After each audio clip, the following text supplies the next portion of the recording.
Hello everyone, welcome back to our channel. I'm your friend Smriti, and today here in this session we are going to start our second session. By the way, this is our second session, and this belongs to chapter number 14 from class 6, that is water. And in our previous class videos we have already discussed few topics from this chapter. So it is a request to you all, if you have not watched my previous class video, then please visit and watch my video thoroughly, and please do comment and let us know about what are the responses of our videos and what are your views about this video and all the videos you can find in the playlist section. Okay, I made some playlist in my channel, so you can visit and see whether this is of your use or not, and let us know about your requirements, and we will try to fulfill all your requirements for sure. So let's get start the session. This is our second session for this chapter, and we have already discussed few topics, and the next topic for this session would be our this topic. One second. This loss of water by plants. So let's get start the session, and the session would be bilingual so that it make sense, and all of us can understand this chapter. Okay, so let's get start the session. Loss of water by plants. You have learned in chapter 7 that plants need water to grow. आपने पढ़ा होगा 7 chapter में कि जो plants होते हैं, पौधे होते हैं, उनको ग्रो करने के लिए पानी की ज़रूरत होती है। ये हम पढ़ चुके हैं 7th चैप्टर में।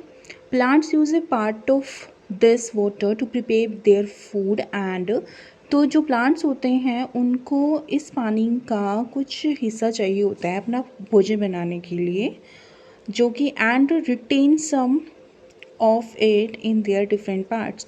और वो क्या करते हैं, कुछ तो उनको पानी का हिस्सा चाहिए कि वो खाना बना सकें जिसकी हेल्प से और जिसको यूज़ करके, और बाकी का जो हिस्सा होता है पानी का वो उनके पार्ट्स में स्टोर होकर रह जाता है। ठीक है, remaining part of this water is released by the plants into air, और जो बाकी का जो पानी रह जाता है वो क्या होता है, हमारा एयर में रिलीज़ हो जाता है प्लांट से।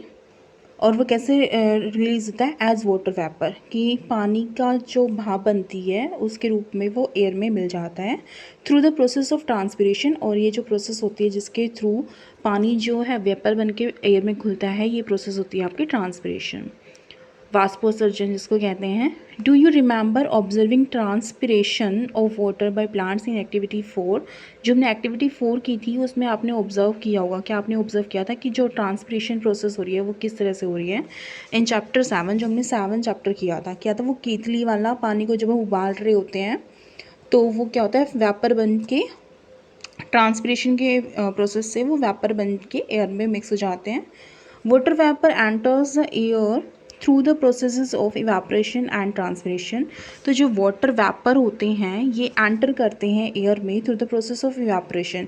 जब वेपर बन जाते हैं, इवेपरेशन की वो प्रोसेस होती है जिसमें वेपर, जब वेपर बन रहे होते हैं, देखो नाम से ही पता लग रहा है, इस टर्म से ही इवेपरेशन है, वेपर जो है वो इवेपरेट हो जाते हैं, भाप बन के उड़ जाते हैं। एंड ट्रांसपिरेशन, और जिसको हम ट्रांसपिरेशन कहते हैं इस प्रोसेस को, is it lost for ever, क्या ये जो पानी है या जो वेपर बन के जो एयर में मिक्स हो गया है पानी, वो क्या हमेशा के लिए गुम हो जाता है, यानी कि वो क्या वो दोबारा से पानी नहीं बनता? No, we get it back again. इसका आंसर है कि नहीं, हम उस पानी को वापस पा लेते हैं, एज वी विल सी, और जैसा कि हम आगे देखेंगे।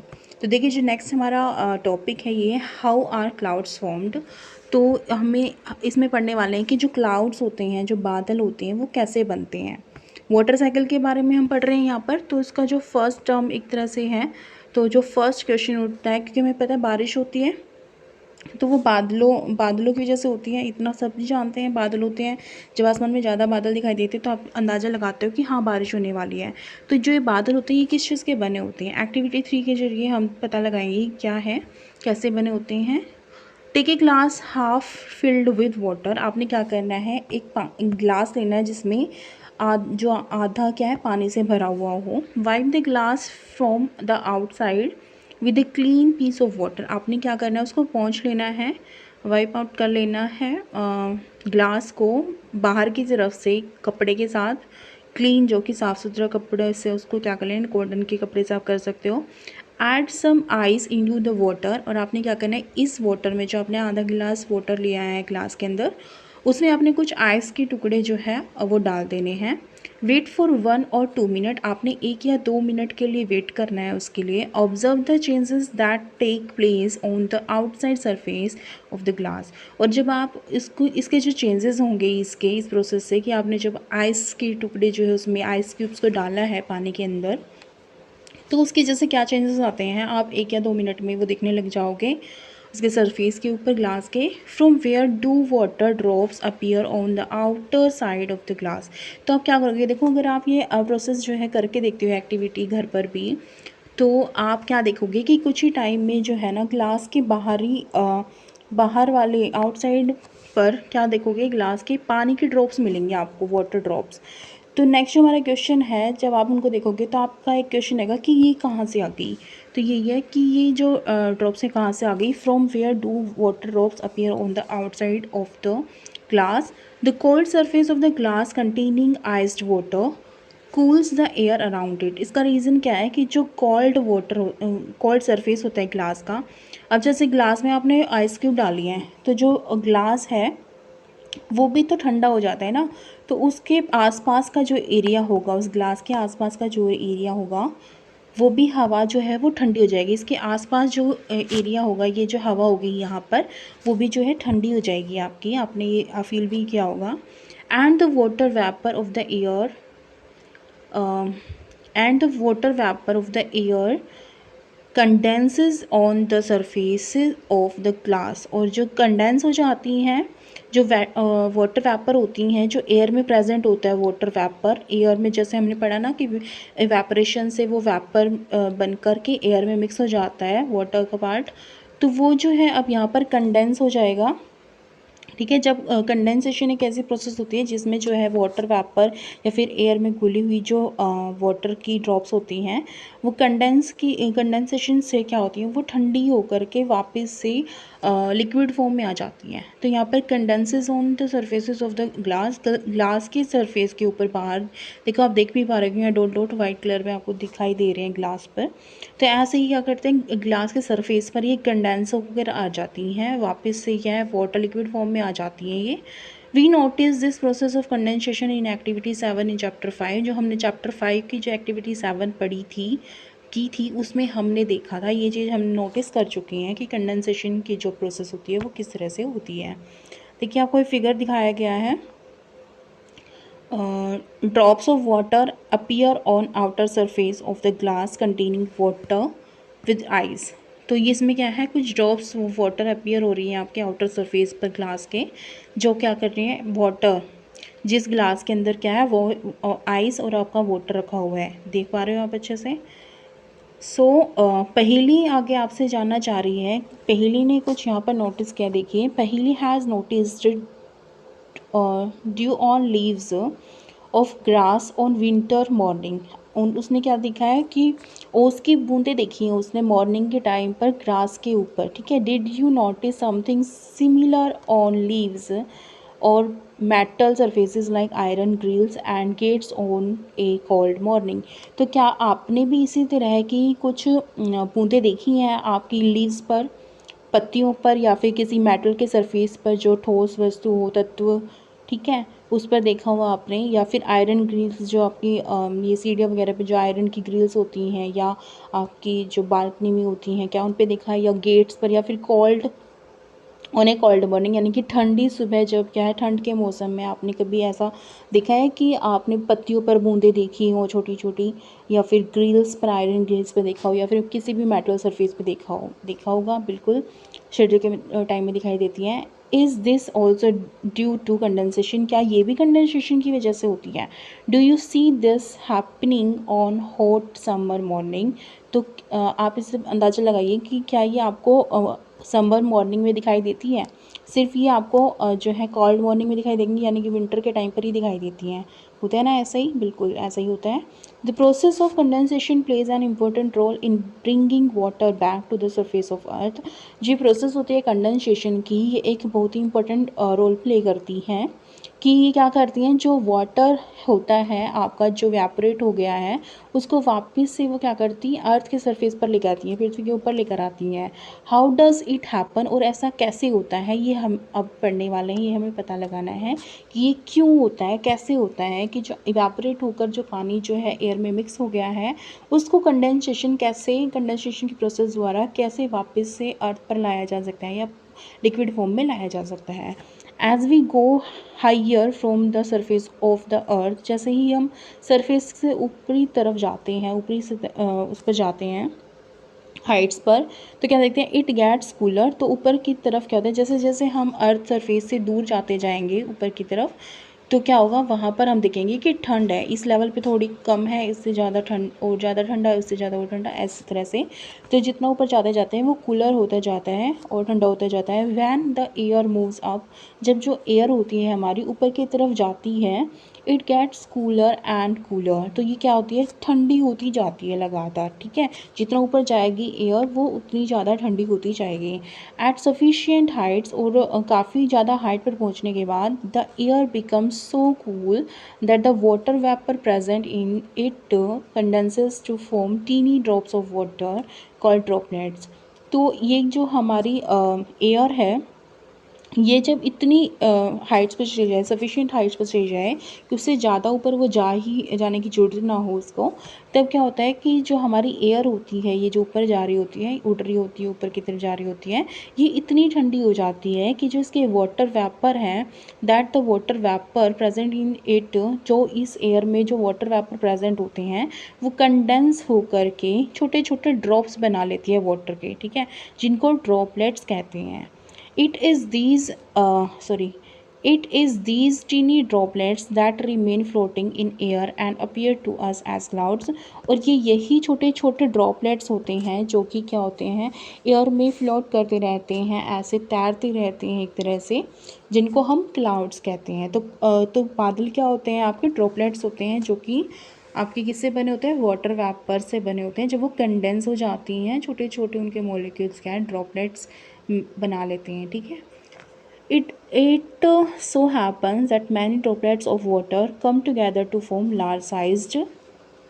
और ये इस तरह से होता है कि काफ़ी सारे जो आपके ड्रॉपलेट्स होते हैं वाटर के, वो मिलकर के एक बड़े साइज़ का क्या बना लेते हैं, यहाँ पर ड्रॉप्स ऑफ वाटर की ड्रॉप बना लेते हैं, बूंदे बना लेते हैं पानी की। Some drops of water become so heavy that they begin to fall। और कुछ ड्रॉप्स जो है इतनी हैवी हो जाती हैं, इतनी भारी हो जाती हैं, जब वो ड्रॉपलेट्स मिलकर के एक ड्रॉप बनाते हैं तो कुछ ड्रॉप्स इतनी भारी हो जाती हैं। अब देखो जैसे ड्रॉपलेट्स हैं ये, ठीक है, अब ये मिलते रहेंगे आपस में, तो इन्होंने क्या बना लिया यहाँ पर एक तरह से, ये देखिए यहाँ पर ड्रॉप्स बना ली, ठीक है। तो ये ड्रॉप्स बन के इतनी बन जाएंगी, जब ये इनके आसपास भी और ड्रॉपलेट्स होंगे, जब ये और ड्रॉपलेट्स से इससे मिल जाएंगे और ड्रॉपलेट्स से भी ये मिलती रहेंगी, तो ये काफ़ी हैवी हो जाएगी, ठीक है, काफ़ी हैवी ड्रॉप बन जाएगी। इस तरह से हम देखते हैं जैसे पानी की बूंदें इस तरह की होती हैं, तो वो काफ़ी हैवी हो जाएगी। जब वो काफ़ी हैवी हो जाएंगे, ड्रॉपलेट्स मिलते जाएंगे ड्रॉपलेट उनसे, तो काफ़ी सारे ग्रुप बना कर के, ग्रुप ऑफ ड्रॉपलेट्स मिल कर के एक ड्रॉप बनाती है। और वो जब ड्रॉप हैवी हो जाती है तो वो नीचे की तरफ बिगिन टू फॉल, वो फॉल करना, गिरना शुरू कर देती हैं।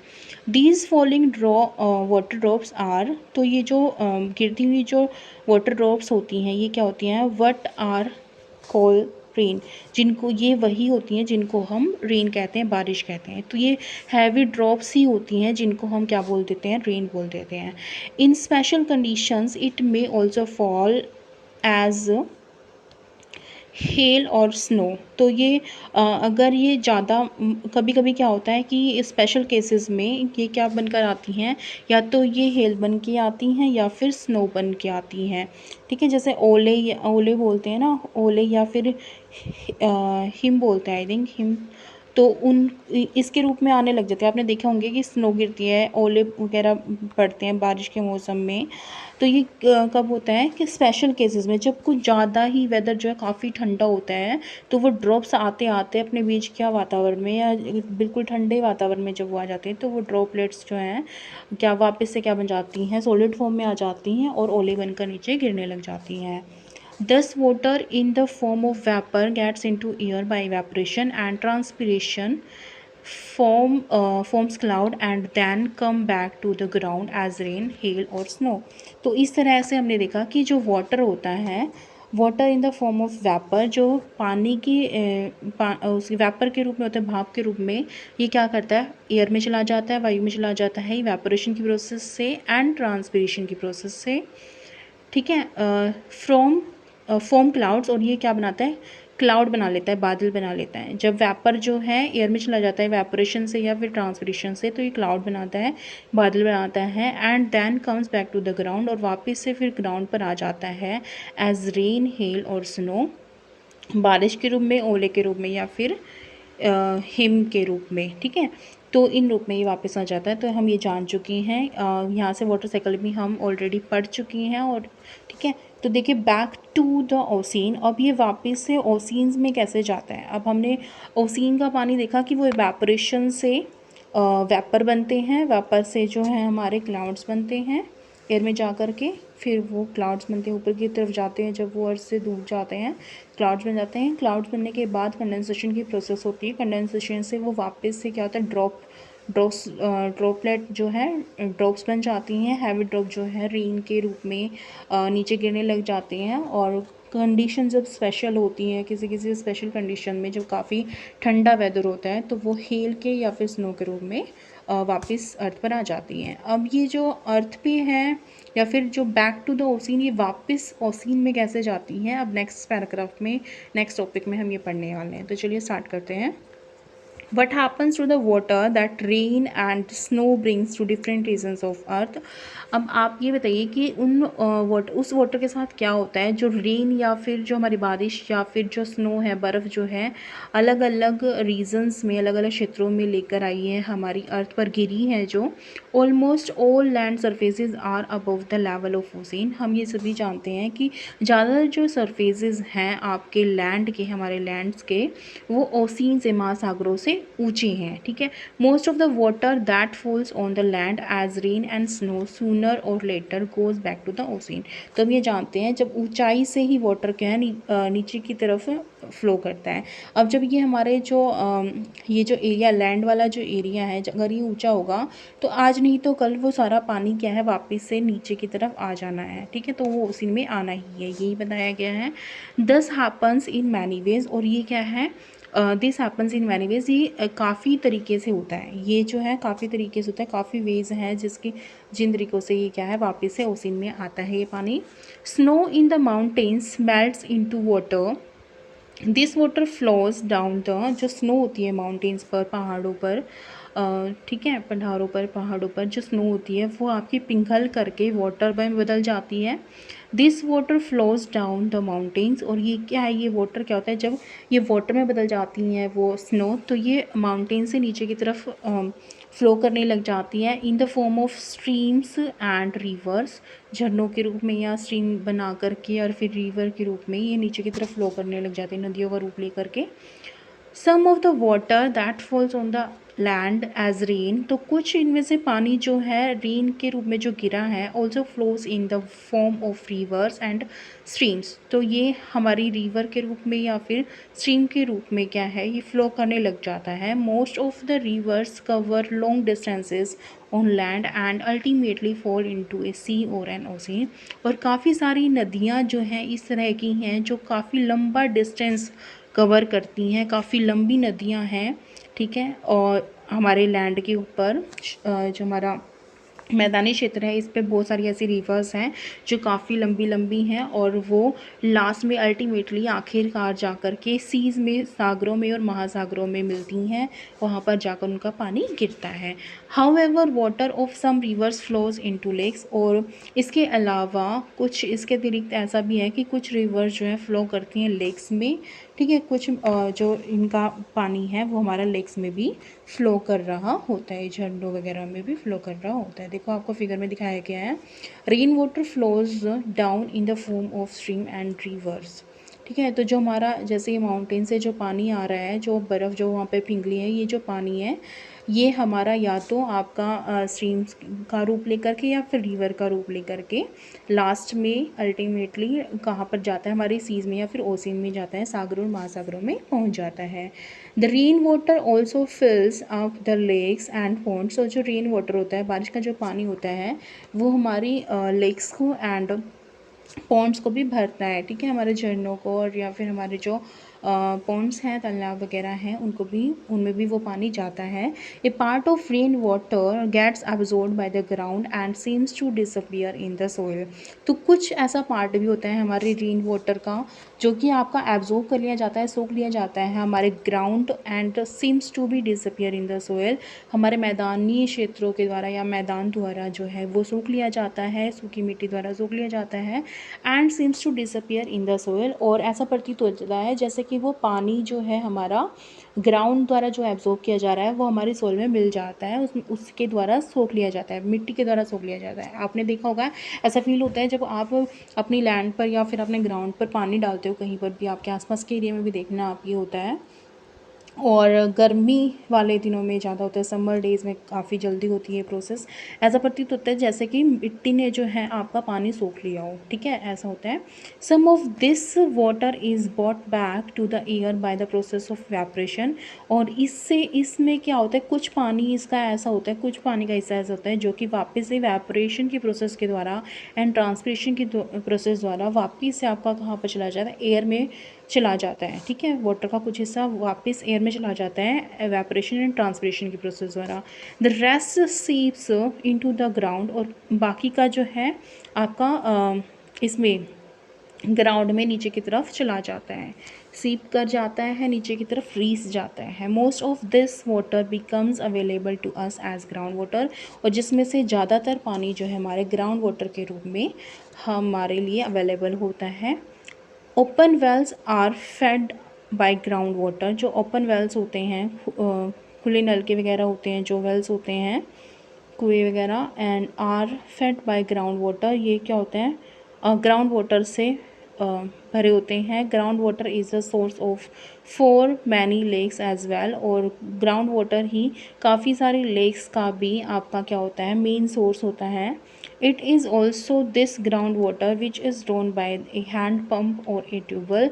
और यही वो पानी होता है ग्राउंड का जो कि हैंड पम्प के द्वारा निकाला जाता है या फिर ट्यूबवेल के द्वारा निकाला जाता है। द मोर हैंड पम्प्स और tubewells that are use in an area, the deeper we need to dig to find this ground water.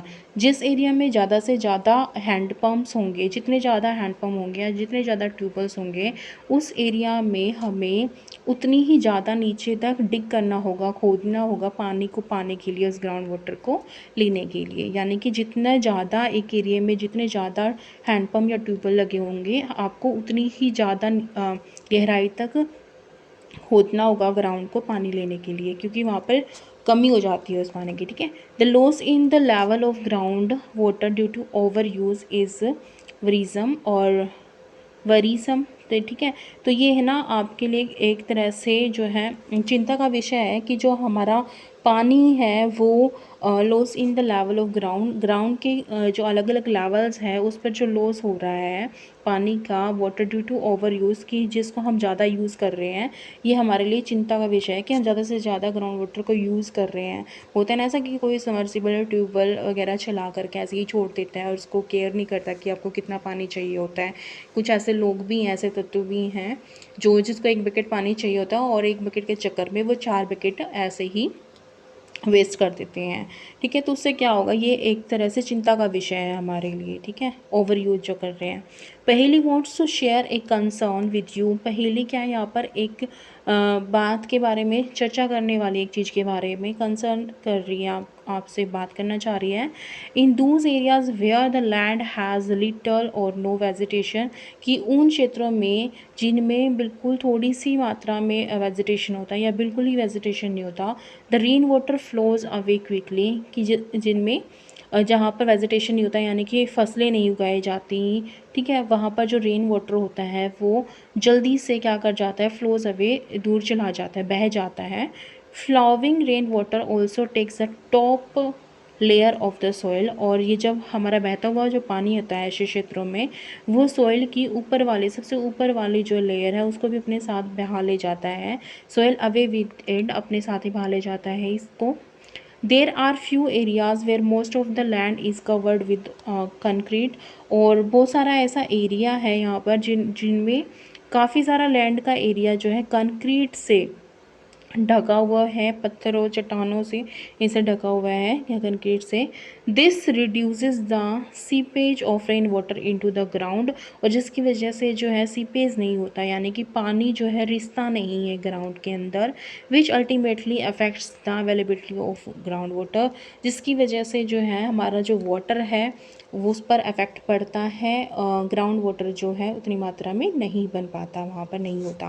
We now know that water brought back to the surface of earth by rain, hail और snow goes back to ocean। अब यहाँ पर हम जान चुके हैं कि जो पानी लाया जाता है वो हमारे सरफेसेस पर अर्थ की, वो हमारे रेन के द्वारा, हेल द्वारा और स्नो द्वारा लाया जाता है, गोज बैक टू ओशन, जो वापस से ओशन में चला जाता है। Thus water from the ocean and surface of the earth goes into air as vapour. तो इससे हम जान चुके हैं कि जो वाटर होता है, पानी जो होता है फ्रॉम द ओशन, ओशन का, एंड अदर सरफेसेस का अर्थ के, वो हमारा वेपर में चला जाता है, एयर में चला जाता है वेपर बन के। रिटर्न्स एज रेन, हेल और स्नो, वो वापस आता है रेन के रूप में, हेल के या फिर स्नो के, धरती पर, हमारी पृथ्वी पर, and finally goes back to the ocean, और वापस से ओशन में चला जाता है। The circulation of water in this manner is called as the water cycle, और इस तरह का जो सर्कुलेशन होता है उसी को वाटर साइकिल कहते हैं। तो देखिए अब यहाँ पर हमें वाटर साइकिल की डेफिनेशन पता लग गई कि वाटर साइकिल अगर आपसे पूछ लिया जाए कि what do you mean by water cycle, then आप आंसर कर सकते हो यहाँ से, water from the ocean and surface of earth goes into air as vapour, returns as hail, rain or snow, and finally goes back to the ocean. This circulation of water in this manner is known as the water cycle। इसी को हम water cycle कहते हैं। This circulation of water between ocean and land is a continuous process, और जो ये circulation होता है वाटर का हमारे ओशन से एंड लैंड के बीच में कंटिन्यूसली होता है, इसी प्रोसेस को this maintains the supply of water on land, और यही जो प्रोसेस होती है, ये जो सर्कुलेशन होता है, यही एक तरह से मेंटेन करके रखता है हमारे पानी को, हमारे लैंड के ऊपर, हमारी धरती के ऊपर, ठीक है, हमारे मैदानों में। सो ओके स्टूडेंट, देखिए इस सेशन को हम इतना ही रखेंगे। In our next session we will discuss our further topics. So if you like my effort then please do like, comment and share my videos with your